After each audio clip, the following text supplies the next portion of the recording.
Yes, good morning, everyone, and welcome back to the Football Tribe UG channel. Robert K. Sarkos is your usual suspect. Welcome back to yet another live broadcast on your favorite football updates channel. It's a beautiful morning, about 9 minutes past the hour of 9 a.m. So we are quite on time for our broadcast this morning. So it's a pleasure to be here, and I hope that many of you get to join us to discuss the latest from the world of sport, from the world of football. Before we get into today's conversation, where we speak about the AFCON quarterfinals, and that's the team that to the teams that have made it there, including results from yesterday from the final games of the round of 16. We'll talk about West Ham and their defeat against Nottingham Forest, which means Nuno Santo could be shown the exit this morning. We'll talk about Manchester City's delayed wrapping up of the Anton Semenyo deal, and why that is the case, and among other things in today's broadcast. So do indulge me. But before we get to discuss all that, I want to send my special shout outs to you, Pedri, to you, LFC, to you, Adis, to you, Oriana, to you, Hian, and every single one of you that was part of last night's podcast as we went through the conversation from last night. So yeah, I was really pleased to have you guys around, and I hope you do go ahead to continue supporting and loving what we do here on Football Tribe UG. Like I said, there's plenty for us to discuss on this beautiful morning. A lot has happened, a lot is happening, a lot is bound to happen. Of course, we'll do our preview for the match day 21 games that are upcoming, as many as 8 games on card today. But before we get into all that, allow me have our audios tested just to make sure everything does check out for the purposes of this morning broadcast. Yeah. So I mean, it's quite, the Africa Cup of Nations is really getting interesting. We have some really derby-like big fixtures. The kind of fixtures that give you the hallmarks of a big game. So many AFCON winners into the quarterfinals, other than one team. So that means the tournament itself is going to become even more thrilling in terms of what we are watching. Of course, it was already thrilling by its own nature, but yesterday we had some interesting results. A close game between DRC Congo and Algeria, which ended in extra time, with Algeria scoring through Adil Bolbina in the final minute of extra time to win it for Algeria by 0-0. I mean, that was quite the dagger for DRC Congo, who, by the way, I was rooting for yesterday. Tears there of disappointment from the man who was doing the impressions of Patrice Lumumba. He made himself quite the name, and I mean, that's the beauty of football. Moments like that's away from what happens on the actual turf with the ball, that those moments with the fans that win our hearts. And I've been seeing or watching a clip that he got the chance to meet Patrice Motsepe, the CAF president. Those are moments you dream of as a football fan, to get there, to be in and around, to be recognized. Even though for them, unfortunately, they bow out quite painfully. And for those of you that were part of our discussion, you must have known that, or you are privy to the fact that we said it was going to be a close game. It was going to be highly contested, that if it ended in penalties, we wouldn't be surprised. As much as I wasn't surprised that Algeria went through, like I said, I was rooting for DRC Congo. They are our neighbors. I was rooting for Sebastian Desabre, former Uganda Cranes manager, who I think arguably for me is the best manager the Uganda Cranes have had in recent history. And while he was here for a short stint, I thought we were onto something until we decided, well, we can make some money out of you, and on he went to pyramids. But it is the nature of football. It is the nature of African football. Short-term gains outweigh longer-term objectives, and that's how we lost him. That's how we lost him. There's no more. There's no other way to put it. It's simply that, in my opinion. So, I found that in itself. That's how I found myself really, really rooting for Sebastian Desabre. But anyways, it ended in defeat. It ended in defeat for DRC Congo. They've had to go packing. They were our dark horses of the tournament. I do not think we still have any dark horses. Maybe Mali, because by the virtue of the fact that they've never won the competition. But yeah, and then in the other final game of the night, Ivory Coast thumped Burkina Faso by 3-0. Amadou Diallo, the architect in that game, scoring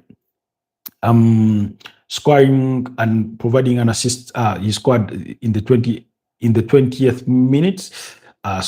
He scored in the 20th minute, and then provided an assist for Yan Diomande in the 32nd minute to ensure that Ivory Coast led the game by 2-0 by halftime, and very late in the second half, Bazoumane Traore Otore did score to ensure that Ivory Coast's victory was as profound as it was, with a 3-0 goal scoring. It's a game that Ivory Coast dominated from start to finish. I thought Burkina Faso accommodated Ivory Coast a lot of spaces. Ivory Coast really, really pressed well. They were winning the ball back quickly. They won their duels in tight spaces. They did not give Burkina Faso much of time on the ball to play and try and gain momentum. So Burkina Faso created very, very few moments in that game, but it was a brilliant goal as Amadou Diallo scored his third goal of the tournament, but also provided a brilliant assist for Diomande to score to make it 2-0 in that incredible performance. So that means Cote d'Ivoire, the reigning champions of the Africa Cup of Nations, advanced to the quarter-finals of the tournament. The question now is, who are the teams? But before we get to that, Burkina Faso had that moment where they hit the base of the upright. I think that was in the first half. It was a bit of a tight angle, and the goalkeeper, the Ivory Coast goalkeeper, was there to pick up the pieces after they hit the, Burkina Faso hit the base of the upright. Other than that, they did not have many big moments in the game. If Ivory Coast had been more clinical, they would have even scored more goals in that game. So, but it was never meant to be. It is what it was, and it finished there with Ivory Coast getting the better of the arch rivals. So that means for the quarterfinals, Egypt will be up against Ivory Coast, while Algeria will take on Nigeria. That will be on Saturday, the 10th of January, and then Mali will take on Senegal on Friday, the 9th of January, while Cameroon will take on Morocco on the 9th of January, February. So essentially, I did go Mali are the only team that to have never won the competition that are in the quarterfinals. Like I said, the big boys of African football have held their heads high. They've shown why they are big. They continue to show that. They played some really good football. They've been getting the results. They've been winning convincingly. Maybe that victory for Algeria against DRC Congo was not that convincing, but their performance was worthy of a victory. They dominated the key affairs of that game. I thought DRC Congo really were a well-organized, a well-drilled side to try and deny Algeria spaces in which they could create dangerous moments, something that you would have loved to see the Uganda Cranes pull off against Tunisia and against Nigeria, but we never got the chance to see that. So I fancy Senegal to get the better of Mali on Friday, while I'm tipping Morocco to get over Cameroon, even though Cameroon, by pedigree and measure and on account of other factors, are the better team. Of course, currently Morocco has the better quality, the highest in the African rankings for African football, but you feel that that bit of home advantage, a lot of things could go their way, and it will be a close fixture, I anticipate, but I'm tipping for Morocco to advance. And then Algeria versus Nigeria, I went for Nigeria, while for Egypt, Ivory Coast, I went for Ivory Coast to advance. But we'll have to wait and see when we get to discuss those games, possibly on Friday. And I hope I'll be here to go through them. Anyway, so that's the quarterfinals of the Africa Cup of Nations in regards to what you should expect. Now, West Ham to sack Nuno Espirito Santo. Well, there's a growing expectation that West Ham could take that direction to part ways with Nuno Espirito Santo following their 2-1 defeat at the hands of Nottingham Forest yesterday, thanks to a late penalty by Morgan Gibbs-White following a foul by following a foul by Alfonso Ariora. There, he committed a foul during the set play, and that's how they lost. But Murillo had scored an own goal in the 13th minute to give West Ham the lead, while Somerville thought he had scored the second for West Ham in the second half. That was in the 51st minute, but that goal was pulled out for an infringement or by VAR. Then Nicolas Dominguez scored in the 55th minute to restore parity, while in the 89th minute, Morgan Gibbs-White stepped up with a brilliant penalty to win it all for Nottingham Forest in that relegation derby. The result meant that Nottingham Forest extended their 4-point lead to 7 points between them, a 17th place team at the time, with the teams in the relegation zone, led by West Ham, and of course, you have in there Burnley and Wolverhampton Wanderers. So the victory, so Nottingham Forest moved to 21 points, just a point behind Leeds United, who I think are unbeaten in their last 6 games. So we'll get to that in a bit. But yeah, a very, very encouraging result for Nottingham Forest, but one of denting hopes for West Ham. Again, we are hearing reports. Again, before we even get to that, you could see it on the facial expression of Nuno Espirito Santo once they considered that penalty and subsequently that goal, that he knew something, that this is bad, that this looked bad, that this looked bad. Excuse me. I feel like I'm picking up a cold.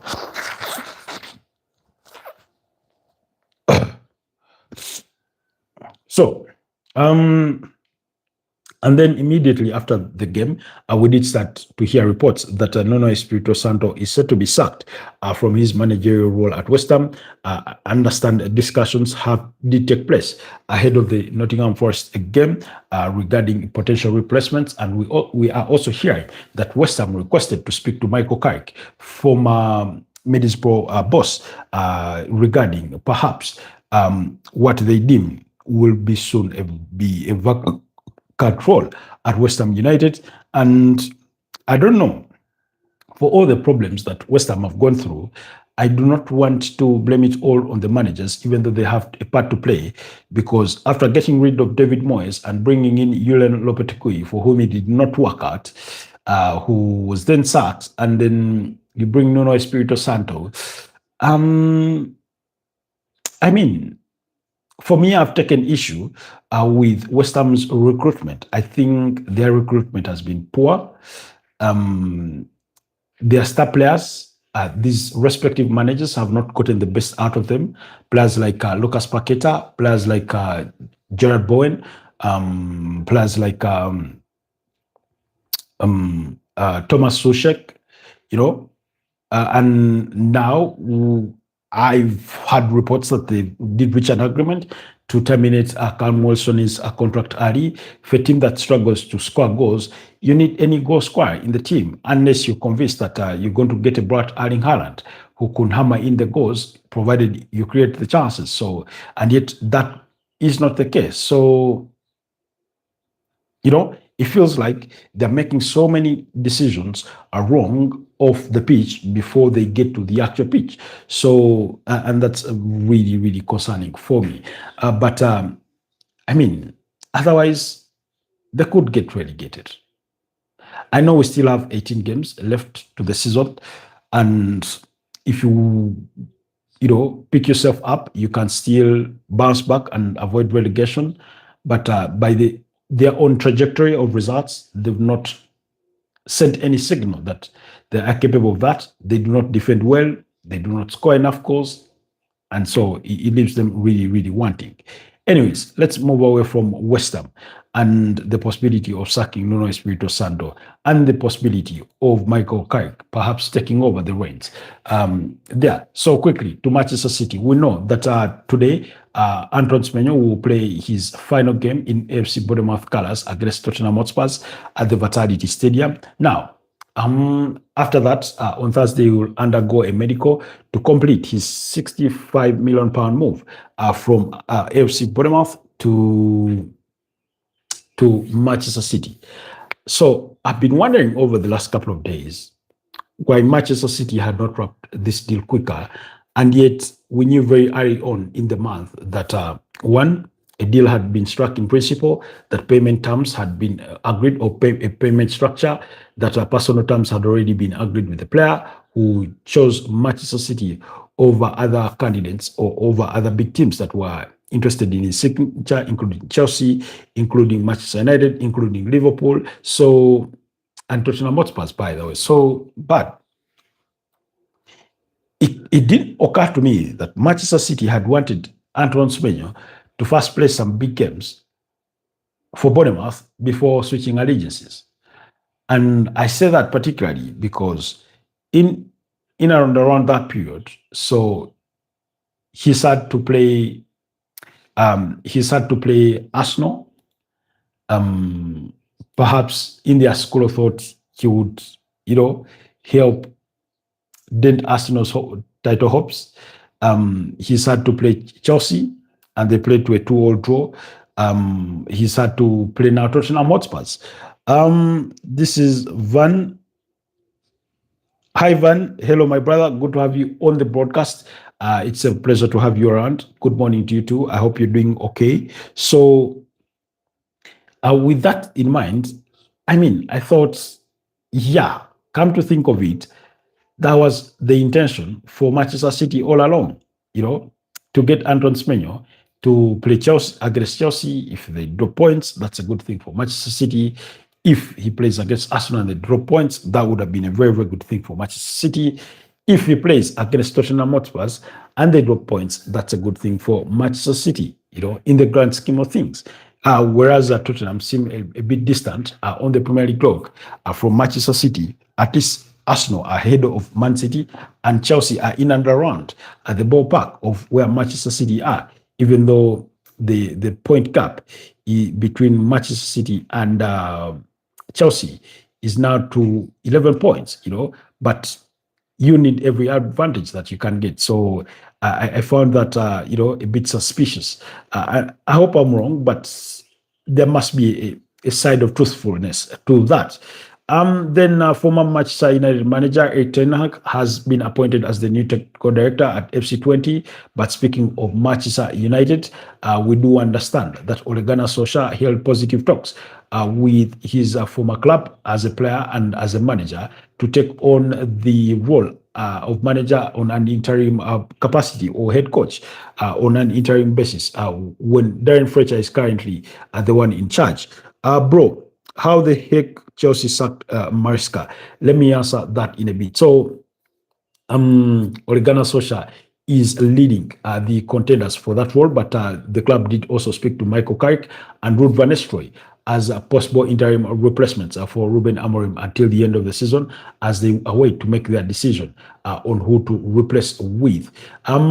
So, and yet, while we are still wondering who Manchester United will appoint to replace Ruben Amorim on a permanent basis, we did learn that PSG's Luis Enrique has refused to put pen to paper on a new lucrative long-term contract to stay at Paris Saint-Germain. Apparently, he wants to explore his options in the summer. He wants a new challenge. And I was thinking to myself, Manchester United, couldn't that be the biggest blessing that you may have? While Manchester United remain insistent, apparently according to multiple sources, that they are looking for a manager with Premier League experience, I do not think I think Luis Enrique is better than all the managers under their consideration with a Premier League experience, and among those being Thomas Tuchel, Mauricio Pochettino, Gareth Southgate, who I do not remember having Premier League experience as a manager. Of course, Kian McKenna of Ipswich Town, Oliver Glasson at Crystal Palace, and possibly Andoni Iraola at AFC Bournemouth. For me, none of those managers is to the experience and the success of Luis Enrique. That's why for me it's a no-brainer. So, which takes us to the same managerial conversation with Chelsea. Now, Chelsea did appoint Liam Rosinia, the 41-year-old Englishman, on a 5.5-year contract with an option to extend for a further year at Chelsea as their new head coach. So Vania is asking, bro, how did the head Chelsea sack Enzo Maresca? Well, what did happen was they could not come to agreement on certain things. It was due to a breakdown in relationship between Enzo Maresca and some of his bosses, if not peers, at the club, including reports that he broke relationships with the medical department over what he figured appeared to be like a dictation of terms to him, and yet he thinks he should be above them, which ordinarily, where you have a manager, the medical team reports to the manager. But when you have a head coach, then you could have prior people that they are reporting to. And we know for a fact that Chelsea do run an independent medical department. So that in itself is reported to have had a difference of influence on the club's decision. So we know that on this, prior to their victory against Everton, he did come out to say that he had gone through the worst 48 hours as a Chelsea manager. I, for one, thought that even though they seem to have a breakdown in relations, it wasn't broken beyond irreparable damage, that they could have repaired their reputation and continue with Enzo Maresca, because I thought he had proved himself, particularly last season when he guided them back to the UEFA Champions League and then won the FIFA Club World Cup and the UEFA Conference League. So for me, it felt like Chelsea lost out on a good manager, and now they have a new young manager in Liam Rosinia, formerly at their sister club, Strasbourg, over there in France, who we wait to see what he brings to the table. What do you think about Gonzalo Garcia hat-trick? You're talking about Gonzalo Garcia, a very, very beautiful, wonderful player. We saw him break out in that Real Madrid team over the course of the summer when Real Madrid were playing at the FIFA Club World Cup, and he was quite the revelation. So Real Madrid decided to keep him, even though earlier reports had indicated that the plan was to get rid of him. He's a brilliant player, so him scoring the hat-trick, that does him a lot of good. First of all, he's not been a regular starter, as had been the case during the Club World Cup, because at the Club World Cup, he started so many games at the expense of Kylian Mbappe, who was out injured at some point and got ahead of Rodrigo Goes, and he went on to have a good tournament. So I'm happy for him that he managed to score that hat-trick. Perhaps it sends the communication that there is more to him than perhaps we may give credit him for. But yeah, he's such a brilliant player, scoring that hat-trick against Real Betis, while I think Fran Garcia and Raul Asensio were the other goal scorers for Real Madrid in that victory, a 5-1 victory over Real Betis. So that's what's up. So for me, the question about Chelsea regarding Liam Rosinia as regards to whether he's the right man for the job, I can't give you a straight answer to that. But more on that conversation about Chelsea's new manager, Liam Rassinia, please go over to the channel, check under the video section, and you'll find a video about Liam Rassinia being named the new Chelsea head coach. So just head over there and you will watch that 19 minutes video. And you can leave for us a comment down in the comment section about what your views are on our submission in that regard. But the one thing I found eyebrow raising was the 5.5-year contract with an option to extend for a further year.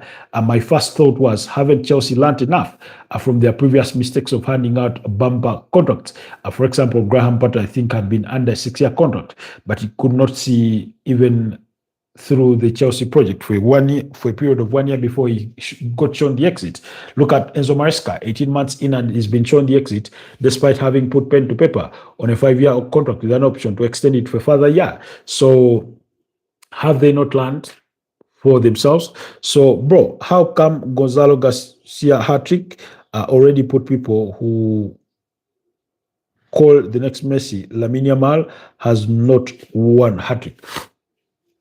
First of all, I would want to appreciate the fact that Gonzalo Garcia is an outright striker, while Lamine Yamal is a winger too. So I do not find it suitable to compare the two in regards to their who is better.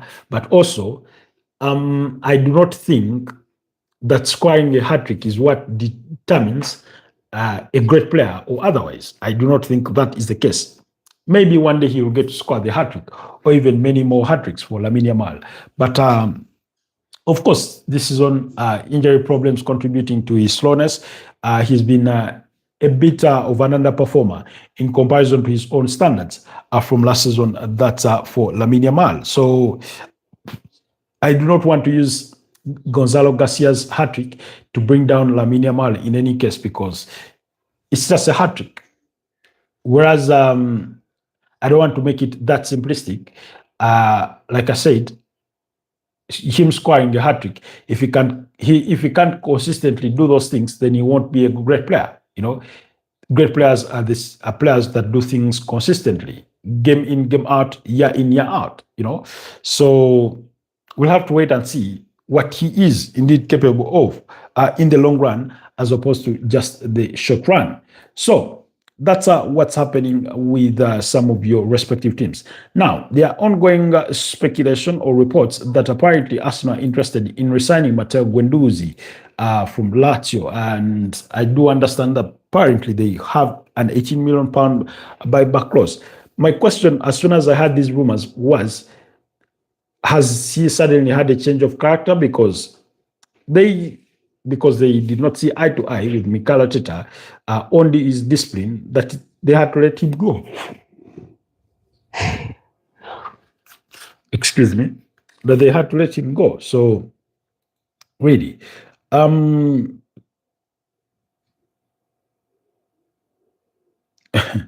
find it very I don't want to say concerning, but I find it a bit odd that Mikel Arteta would reconsider working with Matteo Guendouzi. Maybe he has matured, maybe his character has changed, maybe his personality has changed. We'll never know. Anyways, quickly, let's go into the match day 21 continuation of fixtures that will be coming your way, because Bournemouth, like I told you, take on Tottenham Hotspurs. Bournemouth have not been in decent form. We know that they are winless, I think, in the last 11 games. When you look at their recent form, they've lost 2 out of the last 5 and have had 3 draws. Tottenham Hotspurs, on the other hand, have lost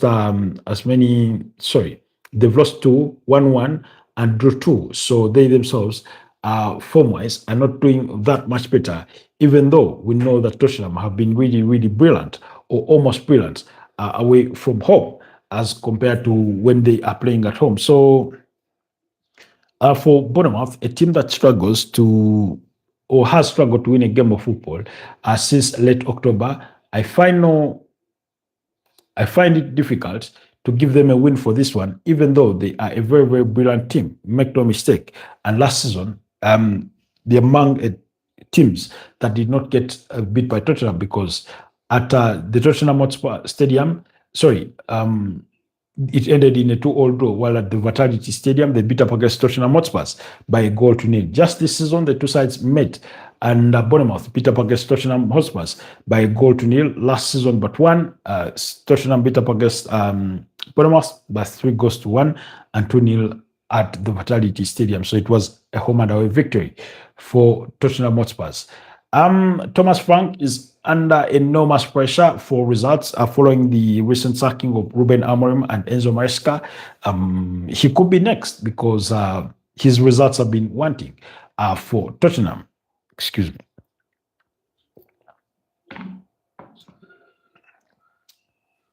So, with all that in mind, my prediction is going to be a 2-1 victory for Tottenham Hotspurs in that particular fixture. Then, Brentford, remember, games kick off at 10:30 p.m. East African time. Then Brentford up against Sunderland. I think in the last 4 or 5 games, Brentford are the most improved team in the Premier League. When you look at their recent form, they've won 3 out of the last 5 and drawn 2. Those draws coming against Tottenham and Leeds United. Really, the victories came against Wolves, Bournemouth, and Everton, including Everton being their last victory, who they thumped by 4-2, with Igor Thiago scoring a hat-trick in that game. Sunderland, on the other hand, have had 4 consecutive draws. 4 consecutive draws. And they got beat by Newcastle by a goal to nil. Now, historically, these teams only have met only once in the Premier League, and that was this season. And Sunderland beat up against Brentford by 2-1. I do not know, but I'm starting to believe in Keith Andrews a little more, because 4 games ago, I think Bournemouth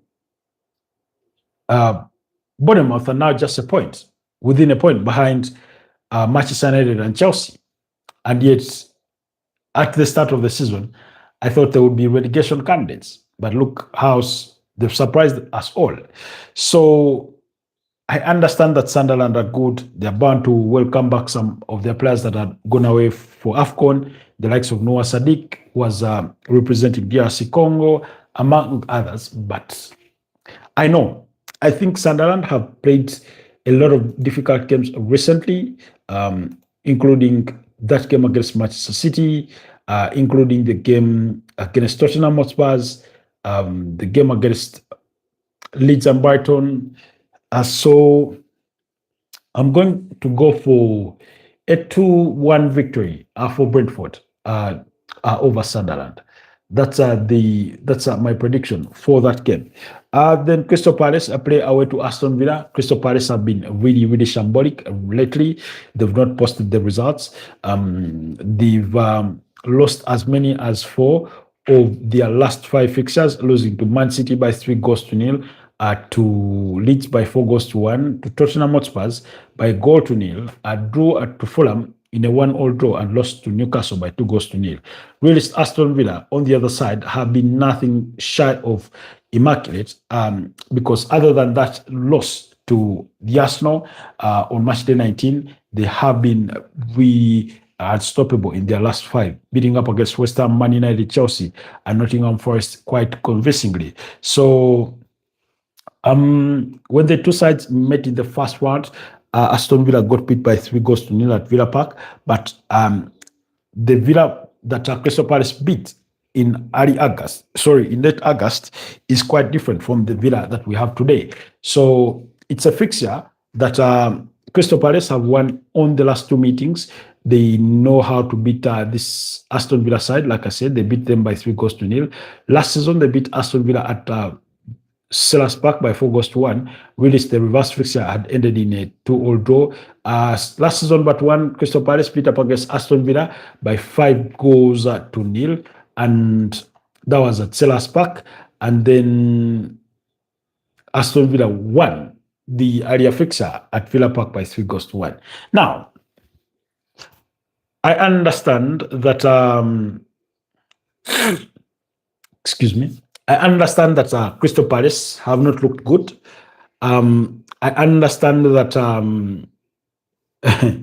that Aston Villa have looked brilliant, but just because they've looked brilliant, it's not like teams could not get to them. I do not know whether this is Crystal Palace's opportunity to rise again, but if you're Oliver Glasner, right now you're auditioning for a vacant role for every game you take Crystal Palace through, because perhaps you're considering you're thinking you could be considered for the Manchester United vacant role or permanent job. So with that in mind, and this is against my better judgment, I want to go for a Villa win. But a part of me thinks that given that trend of results at Selhurst Park, and being emphatic victories, by the way, because in the last two fixtures at Selhurst Park, Crystal Palace have scored 9 goals against Aston Villa, and Aston Villa have only scored 1. So I'm going to go with a bold prediction and say Crystal Palace will win the game by 2-1. That's my prediction. I know the stakes are really high for Aston Villa because if they win that game, they go within 3 points behind Arsenal. And at the same time, we'll be hoping that maybe Manchester City stumble, because Arsenal do not play until Thursday. So we have that. And then, we have that in mind.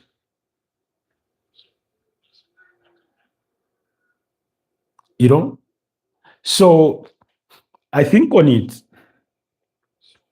and I say, maybe, just maybe, Oliver Glasner will outsmart Aston Villa. Last season, they beat Aston Villa by 3-0 in the semi-finals of the FA Cup, which they eventually went on to win.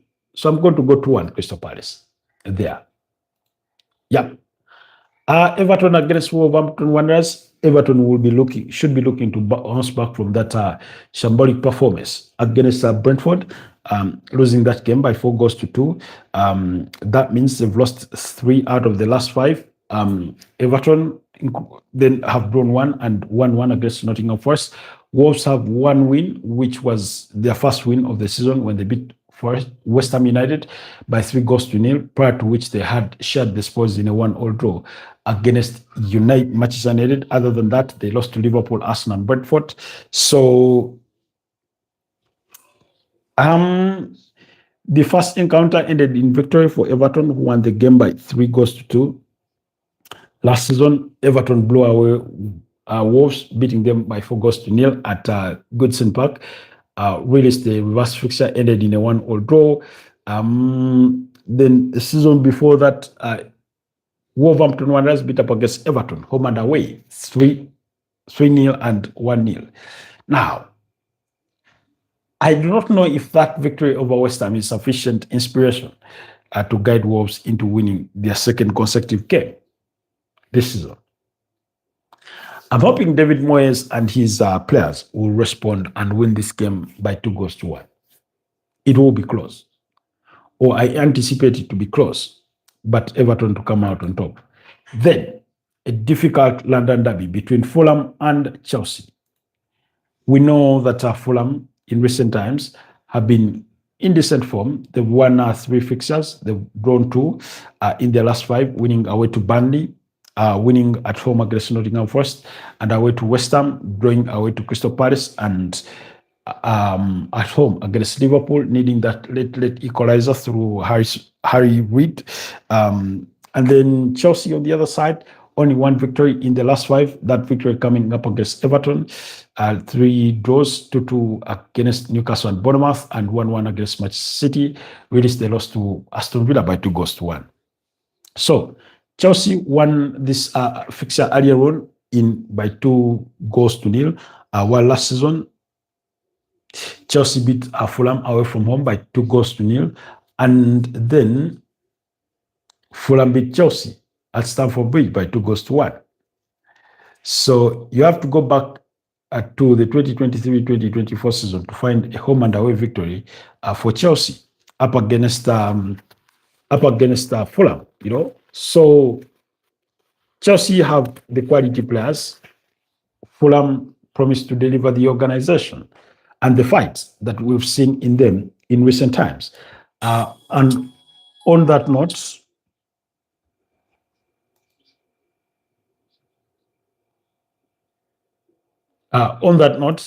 I'll go for. I'm going to go for a 2-all draw between the two sides. I'm going to go for a 2-all draw. Then quickly, Manchester City versus Brighton and Hove Albion.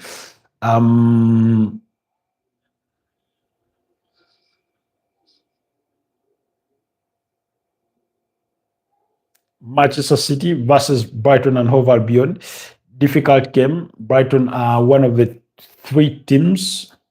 four teams that have beaten up against Manchester City this season already. They beat them by 2-1. That was in the first meeting. Manchester City had been in stellar form.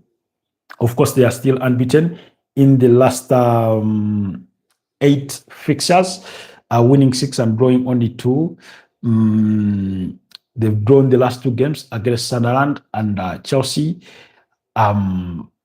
Brighton have been poor. They've lost 2 of their last 5, 1-1 against Burnley, 2 draws against Sunderland and West Ham United. I do not think going away to the Etihad Stadium to win there is a cup of tea for any manager. Nor would you ask it of Brighton. Last season, they went there and got a 2-all draw. They are not in the kind of shape that I would anticipate they would get that. Very Epic says, I'm a very sad West Ham fan. Sorry about that, Very Epic. Who do you reckon should be the next Manchester West Ham United manager should they choose to part ways with Nuno Santo? We are waiting for that news, if indeed they are going to make that decision today. So, when you look over the last 5 meetings between the two sides, there's been only 1 draw, and that was last season in a 2-all draw. There's been about 2 victories for Brighton over Manchester City and 2 victories for Man City over Brighton. But those 2 victories for Brighton have all come at the Amex Stadium, not away to the Etihad Stadium. So, really, the 2 victories for Man City. One was away to the Amex Stadium, and another was at the Etihad Stadium. So it's not going to be an easy game for Manchester City, but given the disappointment that lay on their faces in the aftermath of that draw against Chelsea, having considered that late equalizer, I'm going to fancy them to give it their best, their grit for it. And I'm going to predict that Manchester City will win by 3-1. I know it's not a cliche, but I predicted Man City to beat up against Chelsea by 3-1. Unfortunately, or fortunately, it ended in 1-all draw, depending on how you look at it. But yeah, I'm going to go 3-1 Manchester City because I do not think Brighton are in decent form enough to go and pick a result against Man City unless they decide to surprise us. So all those games will be kicking off at 10:30 p.m. Now, and at 11:15 p.m., Burnley will entertain Manchester United in that later kickoff game. Very Epic says it's hard to know. I do not think many managers can help West Ham now with 7-point gap. Now, the 7-point gap is not too big. I think West Ham can still survive relegation if they can put in some consistent results. The question is, who are you going to bring in to help them get that job done? Are you going to look for Sam Allardyce out of retirement? Are you going to try and look for Nigel Pearson? Are you going to go for Michael Carrick? Which manager are you going to go for to come into that West Ham environment and salvage their reputation to stay in the top flight this season? So I too do not have many managers off of my fingertips that could come and actually become impactful. But West Ham do not defend well. Their goalkeepers committed some errors. They do not score enough goals. So they have many problems. Anyways, back to the United Burnley conversation. And Man United, we know they've had a change in manager, having sacked Ruben Amorim. But in August, they beat up against Burnley by 3-2 in that very unconvincing performance, in my opinion. Then Prior to that, for the 2023-2024 season, United beat Burnley by a goal to nil at Turf Moor. Really, the reverse fixture ended in a 1-1 draw. That's been twice they're in. Now, Man United at home. Oh, sorry, Man United away from home under Darren Fletcher. I think he's going to keep it to the basics. Could possibly go with a 4-4-2 kind of system or a 4-3-3. We are waiting for that deployment. I think Manchester United, if you want to justify sacking Amorim, if you want to have better fortunes as you wait to appoint a caretaker manager, we've already spoken about Ole Gunnar Solskjaer being high in contention for that role, despite the club having spoken to Michael Carrick and Ruud van Nistelrooy as well. Apparently, Ole Gunnar Solskjaer is favored by some senior players within the dressing room, and of course, a number of club legends are rooting for him. So he has that competitive advantage to him. He has the knowledge of having managed Manchester United before, so he knows a thing or two about what's happening inside there. So I'm going to go for Manchester United to win this fixture by 2-1. Excuse me. I think they will concede, but I think they will eventually win. And then in the other late kickoff, Newcastle at 11:15 p.m. will be up against Leeds United. Newcastle at home have been quite decent. It's away from home where they've struggled the most. But yeah, because away from home, they lost to Sunderland, they lost to Manchester United. At home, they beat Crystal Palace by 2-0. They drew against Chelsea by 2-2. They also went away to Turf Moor and won there by 3-1. Leeds are unbeaten, I think, in the last 6. They've won 2 fixtures against Chelsea and against Crystal Palace. They've drawn against Brentford, Sunderland, Liverpool, and Manchester United. Could Newcastle be the game they draw next? I'm not convinced as such. I think they will get beat by Newcastle by 2-1. Hopefully, 2-1 to Newcastle. That's my gut feeling as well. That Newcastle, thanks to the likes of Bruno Guimaraes, will do just enough to ensure that they take all 3 points. On Thursday, the game between Liverpool and Arsenal, we'll get to discuss that. Speaking of Thursday, tomorrow being Thursday, I won't be here for the morning broadcasts. I have some things to do that won't permit me to be here for the morning broadcast tomorrow. So do not expect us to do that preview. I think we'll get, I was about to say maybe we'll do it at night. And then I realized we're going to be following events from those games in the Premier League. So anyways, let's get it done as well. So Arsenal, Liverpool. It's a home game for the Arsenal. They've been really good at home this season. They are the most informed team in the Premier League. They've won, I think, 5 in a row, beating Wolves, Everton, Brighton, Aston Villa, and Bournemouth. Liverpool have played themselves back into decent form. I think they are unbeaten in the last 6 or so. They've won 3 of the last 5 against Brighton, Tottenham, and Wolves. They've drawn the last 2 against Leeds and Fulham. Now, we know Liverpool beat Arsenal in the first leg by 1-0. That wilder of a free kick by Dominic Szoboszlai. We know that last season, the 2 sides shared the spoils in a 2-all draw, both home and away. And prior to that, Arsenal beat Liverpool 3-1 at the Emirates, and the reverse fixture ended in a 1-all draw. Now, whereas Liverpool have looked better than they were in the last 6 games, better than they were prior to that, they're still far from convincing. I do not think Arne Slot is out of the woods yet in terms of his job being secure. I struggle to understand the perfect identity with which Liverpool currently play with. They feel like a team that is in between hard work and counter-attacking football, but they're no longer very aggressive with their counter press. So it's really, really hard to know what to make of Arne Slot and his team. On the other side, we know Arsenal well-structured, very, very structured team, well-drilled. However, they've been a bit, I don't want to say complacent, but they've been very vulnerable to conceding goals lately. And as you can see in the last 5, they've managed to keep only 1 clean sheet. That was in the 1-0 victory, against Everton. But in all the other games against Wolves, Brighton, Aston Villa, Bournemouth, they've conceded goals.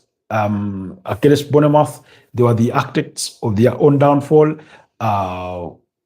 Gabriel Magalhaes making that error to give Van Nilsson the ball before he scored in the back of an empty net to beat David Raya. And then the second goal by Kropi would have been avoided had Arsenal closed down spaces, but they decided to ball watch, and the man went for it and beat David Raya in goal. Declan Rice, of course, scored a brilliant brace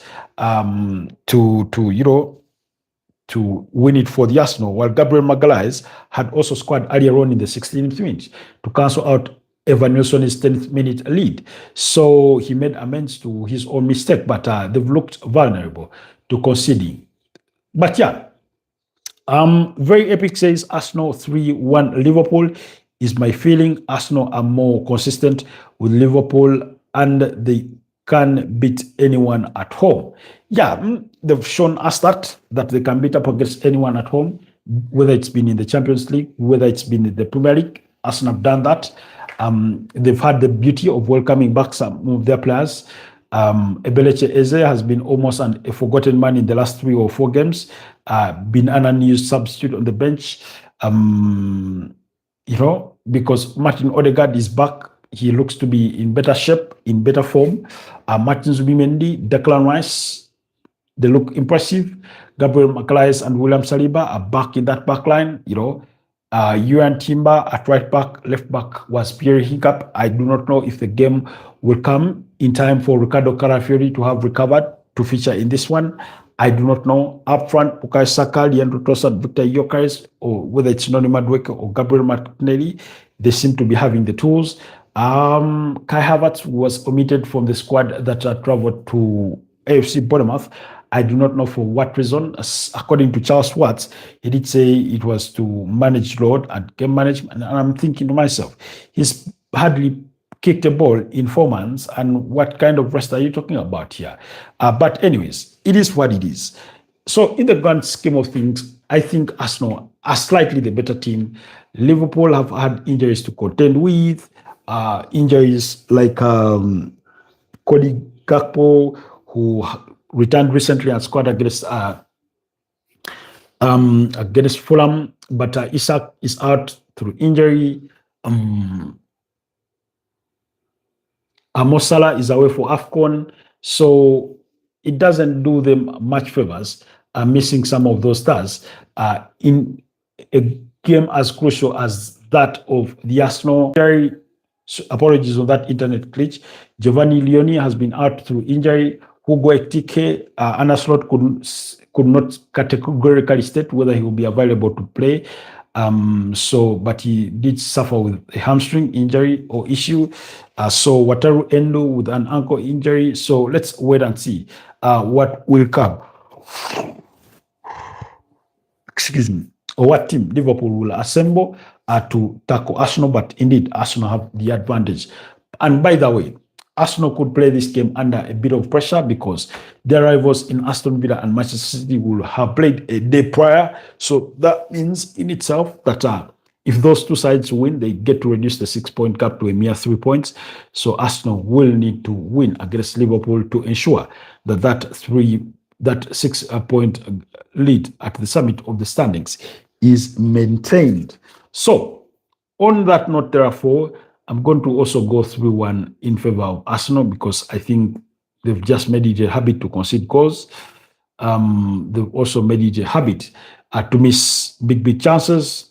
Victor Gyökeres, I'm not worried about him. I just hope he gets the chances to bang in the goals. Otherwise, we saw him get dragged away almost 5 defenders in the lead up to one of Arsenal's goals, scored by Declan Rice as he scored a brace against Bournemouth. So those are my expectations on there. In terms of transfers, Arsenal are not expected to have much business in the window. So, given all the recruitment they did in the summer, they remain pretty much at ease with what they have. I'm sure if I say that they are content with what they have, I'm not really lying. Anyways, guys, allow me wrap this one here, and I wish you a blessed day. Thank you so much, Very Epic, for being part of today's broadcast. Thank you so much, Van, for being part of the conversation, and every single one of you that has been part of it. Those who liked the broadcast, those who joined but didn't like, those who stayed for a short while, those who stayed longer. I appreciate you so much for the love and support. Keep doing what you do to support Football Tribe UG channel, and I'll be back at night at 11 p.m. to discuss more of that. Have a good day, my friend. I have subscribed. Take care. Thank you so much, Very Epic. Take care of you. Take good care of yourself as well. Bye-bye for now.